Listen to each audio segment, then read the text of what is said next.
YCP నేత మాజీ మంత్రి కొడాలి నానిపై టీడీపీ రాష్ట్ర కార్యనిర్వాహక కార్యదర్శి కనపర్తి శ్రీనివాసరావు తీవ్ర స్థాయిలో మండిపడ్డారు. కుప్పంలో చంద్రబాబు గెలిస్తే ఆయన బూట్ పాలిష్ చేస్తూ ఆయన కాళ్ళ వద్ద పడి ఉంటానని, కొడాలి నాని ఎక్కడ దాక్కున్నాడని ప్రశ్నించారు. ఎక్కడ దాక్కున్నా బయటకు రావాలంటూ గుంటూరు రోడ్ల పక్కన ఫ్లెక్సీలు వేయించారు.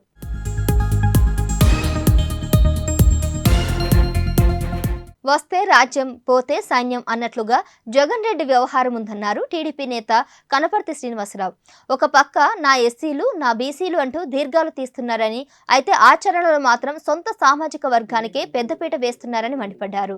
రాజ్యసభలో పార్టీ నాయకుడిగా విజయసాయిరెడ్డి, లోక్సభలో నాయకుడిగా మిథున్ రెడ్డి, పార్లమెంటు పార్టీ నాయకుడిగా వైవి సుబ్బారెడ్డిని నియమించడం దారుణమన్నారు. సామాజిక న్యాయం అంటే ఇదేనా జగన్ రెడ్డి అంటూ కనపర్తి శ్రీనివాసరావు ప్రశ్నించారు.